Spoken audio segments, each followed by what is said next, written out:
Salam Indonesia. Anda menyaksikan berita terkini bersama saya Epa Jayantika.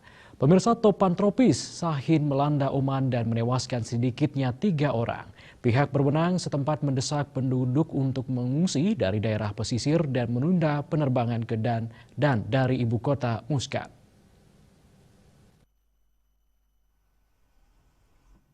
Kantor berita pemerintah setempat mengatakan seorang anak yang tersapu air ditemukan tewas dan 1 orang lainnya hilang. 2 pekerja Asia tewas ketika sebuah bukit runtuh di daerah permukiman mereka di zona industri akibat topan.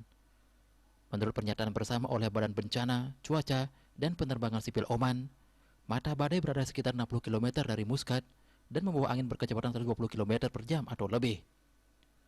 Pusat badai diperkirakan menghantam daratan pada sore dan malam hari, membawa angin sangat kencang dan hujan lebat. Komite Darurat Nasional mengatakan pasokan listrik akan diputus di Al-Qurum, timur ibu kota untuk menghindari kecelakaan. Lebih dari 2.700 orang ditempatkan di tempat penampungan sementara. Pihak berwenang mengatakan lebih lanjut, sebagian besar dari 5 juta penduduk negara pengekspor minyak tersebut tinggal di dan sekitar Muscat. Jalan-jalan di ibu kota hanya akan dibuka untuk kendaraan dalam perjalanan darurat dan kemanusiaan sampai badai mereda.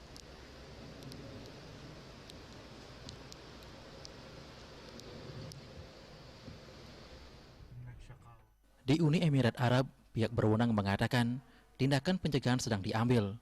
Petugas polisi bergerak untuk memastikan keamanan dengan melakukan patroli keamanan di dekat pantai dan lembah yang diperkirakan akan diguyur hujan lebat. Pemirsa, untuk mencegah penyebaran COVID-19, ingat pesan ibu, selalu terapkan 3M, wajib memakai masker, wajib mencuci tangan, dan wajib menjaga jarak, serta wajib menghindari kerumunan.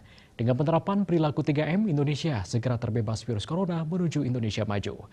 Update terus informasi Anda dengan subscribe dan like YouTube channel Bali TV @newsbalitv. Tetaplah bersama Bali TV.